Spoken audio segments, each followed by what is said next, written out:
നമസ്കാരം, മലയാളി വാർത്തയിലേക്ക് സ്വാഗതം. ഏറ്റവും ദുഃഖകരമായ ഒരു വാർത്തയാണ് പുറത്തു വരുന്നത്. പൂച്ച മാന്തിയതിനെ തുടർന്ന് ചികിത്സയിലായിരുന്ന 11-കാരിക്ക് ദാരുണാന്ത്യം. കോട്ടയം മെഡിക്കൽ കോളേജ് ആശുപത്രിയിൽ ചികിത്സയിലായിരുന്ന 11 വയസ്സുകാരിയാണ് ഇപ്പോൾ ചികിത്സയിലിരിക്കെ മരിച്ചത്. പന്തളം കടക്കാട് സ്വദേശി അഷ്റഫിന്റെ മകൾ ഹന്ന അഷ്റഫാണ് ഇത്തരത്തിൽ മരിച്ചിരിക്കുന്നത്. മരണകാരണം പേവിഷബാധയാണോ എന്നത് ആരോഗ്യവകുപ്പ് സ്ഥിരീകരിക്കേണ്ടതായിട്ടുണ്ട്. കുട്ടിയെ പൂച്ച മാന്തിയത് ജൂലൈ 2-നായിരുന്നു.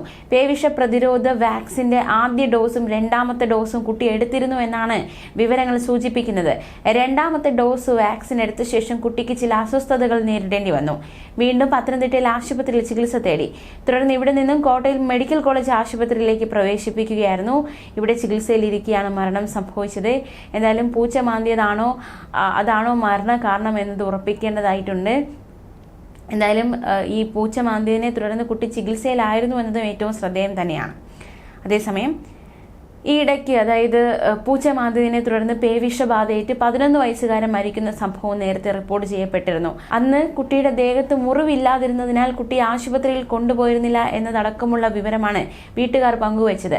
റാബീസ് എന്ന പേവിഷബാധ ഉണ്ടാക്കുന്ന വൈറസ് ശരീരത്തിൽ കയറാൻ കണ്ണുകൊണ്ട് കാണാൻ സാധിക്കുന്ന ഒരു മുറിവ് വേണമെന്നില്ല എന്ന് വ്യക്തമാക്കിയുള്ള ഒരു കുറിപ്പ് അന്ന് സമൂഹ മാധ്യമത്തിൽ പ്രചരിച്ചിരുന്നു.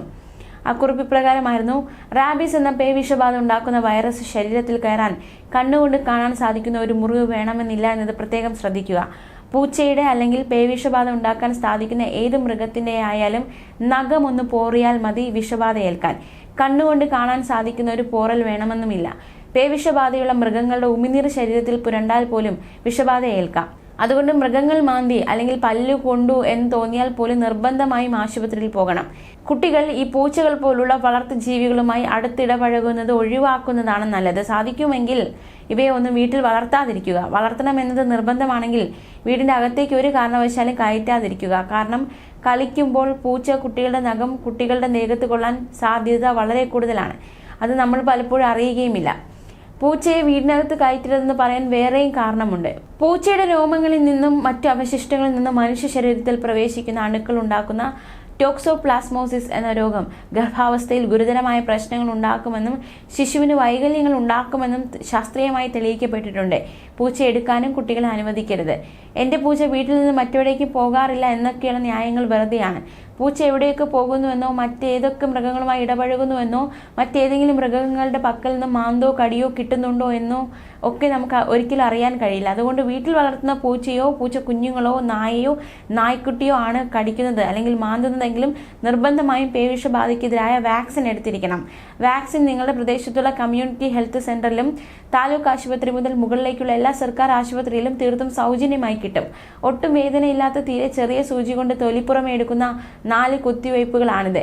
ഇതിന് നിങ്ങളുടെ അല്ലെങ്കിൽ നിങ്ങളുടെ പ്രിയപ്പെട്ടവരുടെ ജീവന്റെ വിലയുണ്ട് എന്നത് വിസ്മരിക്കരുത്. പൂച്ച മാത്രമല്ല, വവ്വാൽ, കീരി, കുറുക്കൻ, അണ്ണാൻ, മുയൽ അങ്ങനെ എന്ത് മൃഗം ആണെങ്കിലും അവ മാന്തുകയോ കടിക്കുകയോ ചെയ്താൽ ഉടനെ പോയി വാക്സിൻ എടുത്തിരിക്കണം. ഒരു കാരണവശാലും ഫ്രോഡ് ചികിത്സകരുടെ അടുത്ത് പോയി അവരുടെ ഉപദേശം കേട്ട് നിങ്ങളുടെ അല്ലെങ്കിൽ നിങ്ങളുടെ പ്രിയപ്പെട്ടവരുടെ ജീവൻ പണയം വെക്കരുത്. പേവിഷബാധ പട്ടി, പൂച്ച, പശു, ആട്, എരുമ തുടങ്ങിയ വളർത്തു മൃഗങ്ങളെയൊക്കെ ബാധിക്കും. ഇതിൽ നായ്ക്കളും പൂച്ചകളുമാണ് മുൻപന്തിയിൽ. പിടിപെട്ടു കഴിഞ്ഞാൽ ഭീകരമായ അതിദാരുണമായ മരണമുറപ്പുള്ള രോഗമാണിത്. കൂടാതെ പലപ്പോഴും ഏറെ നാളുകൾ, മാസങ്ങൾ കഴിഞ്ഞു വരെ രോഗലക്ഷണങ്ങൾ പ്രത്യക്ഷപ്പെടുന്ന രോഗമാണിത്. എന്നാൽ പ്രതിരോധ കുത്തിവയ്പ് കൃത്യസമയത്ത് എടുത്താൽ 100% ഒഴിവാക്കാവുന്നതുമാണ്. പേവിഷബാധയെപ്പറ്റി പൊതുജനങ്ങൾക്കും കുട്ടികൾക്കും പ്രത്യേകിച്ച് അരുമ മൃഗങ്ങളെ വളർത്തുന്നവർക്കും ശാസ്ത്രീയമായ ബോധവൽക്കരണം നടത്തുക തന്നെ പ്രധാനം. ഓമന മൃഗങ്ങൾക്ക് പ്രതിരോധ കുത്തിവയ്പ് എടുക്കുന്നതോടൊപ്പം അവയിൽ നിന്നുണ്ടാകുന്ന ചെറിയ പരിക്കുകൾ, മാന്തലുകൾ പോലും സംശയത്തോടെ കണ്ട് നാമും കുത്തിവയ്പ്പുകൾ എടുക്കുന്നതാണ് ഉചിതം. മേൽപ്പറഞ്ഞ 2 കാര്യങ്ങളും മൃഗ-മനുഷ്യ ഡോക്ടർമാരുടെ നിർദ്ദേശങ്ങൾ പാലിക്കണം. പേ പിടിച്ച മൃഗങ്ങളുടെ കടി മാത്രമല്ല, മാന്തൽ, മുറിവുള്ള ഭാഗത്തെ നക്കലൊക്കെ പേവിഷബാധയ്ക്ക് കാരണമാകും. എപ്പോഴും ശരീരം വൃത്തിയാക്കുന്ന പൂച്ചയുടെ കൈകാലുകളും നഖങ്ങളും ഏറെ അപകടകരമാകുന്നു. സംശയാസ്പദമായ സാഹചര്യത്തിൽ വളർത്തു മൃഗങ്ങളിൽ നിന്ന് മുറിവ്, മാന്തൽ, നക്കൽ, സ്പർശനം ഉണ്ടായാൽ ആ ഭാഗം നന്നായി സോപ്പ് തേച്ച് കഴുകണം. വൈറസിനെ നശിപ്പിക്കാൻ ഇത് സഹായിക്കും. ഉടനെ അടുത്തുള്ള ആശുപത്രിയിൽ പോവുക. ഡോക്ടറുടെ നിർദ്ദേശപ്രകാരം ആദ്യ ഡോസ് ആന്റി റാബീസ് കുത്തിവയ്പ് എടുക്കുക. അതാണ് 0 ഡോസ് എന്ന് വിളിക്കപ്പെടുന്നത്. സർക്കാർ ആശുപത്രിയിൽ ഈ കുത്തിവയ്പ് സൗജന്യമാണ്. ഇമ്മ്യൂണോഗ്ലോബുലിൻ എന്ന മരുന്ന് കൂടി വേണോ എന്നത് മുറിവിന്റെ സ്വഭാവവും സ്ഥാനവും നോക്കി ഡോക്ടർ തീരുമാനിക്കും. പട്ടി കടിച്ച മുറിവ് സാധാരണഗതിയിൽ തുന്നാറില്ല. ഉണങ്ങാനായി ആന്റിബയോട്ടിക് ഡോക്ടർ നൽകിയാൽ കഴിക്കണം. 03-7-28 ഇങ്ങനെയാണ് പിന്നീട് കുത്തിവയ്പ് എടുക്കേണ്ട ദിവസങ്ങൾ. കടിച്ച അല്ലെങ്കിൽ മാന്തിയ പട്ടി അല്ലെങ്കിൽ പൂച്ചയെ കെട്ടിയോ കൂട്ടിലോ ഇടണം. രോഗലക്ഷണമില്ലാത്ത മൃഗത്തെ കടിയുടെ ദേഷ്യത്തിൽ തല്ലിക്കൊല്ലാൻ നോക്കരുത്. എന്തെങ്കിലും രോഗലക്ഷണങ്ങൾ കാണിക്കുന്നുണ്ടോ എന്ന് നോക്കാനാണ് കൂട്ടിലിടുന്നത്. രോഗബാധയുള്ളതാണെങ്കിൽ 10 ദിവസത്തിനകം അത് ചത്തുപോകുമെന്ന് ഉറപ്പ്.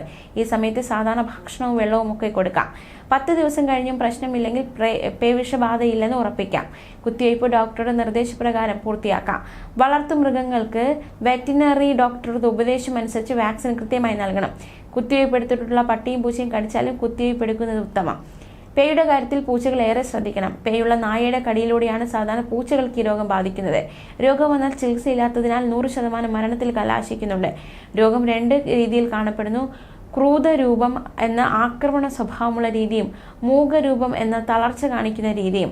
ആദ്യ രീതിയിൽ പൂച്ച അലഞ്ഞു നടക്കുക, അനുസരണയില്ലായ്മ കാണിക്കുക, ആക്രമണ സ്വഭാവം, കരച്ചിലെ ശബ്ദത്തിലുള്ള വ്യത്യാസം തുടങ്ങിയ ലക്ഷണങ്ങൾ പ്രകടമാക്കുന്നു. രണ്ടാമത്തെ തരമായ മൂകരൂപത്തിൽ കീഴ്ത്താടിക്കും നാവിനും തളർവാദം പിടിപെട്ടു തുടങ്ങും. ഉമിനീർ ധാരാളമായി ഒഴുകുന്ന രീതിയിൽ കാണപ്പെടും. ഈ 2 രീതിയിലും രോഗലക്ഷണം പ്രകടമാക്കിയ പൂച്ച 3-4 ദിവസത്തിനുള്ളിൽ ചാകുന്നു. പേയുള്ള പൂച്ചയുടെ കടിയിലൂടെ മനുഷ്യർക്കും ഈ രോഗം ബാധിക്കാം. പൂച്ചയ്ക്ക് 3 മാസം പ്രായമാകുമ്പോൾ ആദ്യ ഡോസും തുടർന്ന് 4 ആഴ്ച കഴിഞ്ഞും ബൂസ്റ്ററും എല്ലാ വർഷവും പ്രതിരോധ കുത്തിവയ്പ് നൽകിക്കൊണ്ട് ഈ രോഗം തടയാവുന്നതാണ്. ഒരു കാര്യം പ്രത്യേകം ഓർക്കുക, ഇത് ഇന്ത്യ പോലുള്ള പേവിഷബാധ വ്യാപകമായ ഒരു രാജ്യത്ത് വളർത്തുമൃഗങ്ങളിൽ നിന്നുണ്ടാകുന്ന ചെറിയ മുറിവുകൾ, നക്കലുകൾ പോലും സംശയത്തോടെ കണ്ട് സർക്കാർ ആശുപത്രികളിൽ കിട്ടുന്ന കുത്തിവയ്പ് എടുക്കുക. ഓമന മൃഗങ്ങൾക്ക് കണിശമായ സമയക്രമം പാലിച്ച് പ്രതിരോധ കുത്തിവയ്പ് നൽകുക. ഒപ്പം റാബിസ് രോഗത്തെക്കുറിച്ച് പൊതുജനങ്ങൾക്കിടയിൽ ശാസ്ത്രീയ ബോധവൽക്കരണം നടത്തുകയും വേണം. കാരണം പേവിഷബാധ വന്നാൽ ദാരുണ മരണമല്ലാതെ മറ്റൊരു വഴി നമുക്ക് മുമ്പിലില്ല. അതുകൊണ്ട് തന്നെ ഈ ഒരു നമ്മൾ എടുക്കേണ്ട മുൻകരുതലുകളൊക്കെ എടുക്കുക. വീട്ടിൽ മൃഗങ്ങളെ വളർത്തുന്നവർ കുറച്ചുകൂടി ജാഗ്രതയോടെ ആയിരിക്കുക.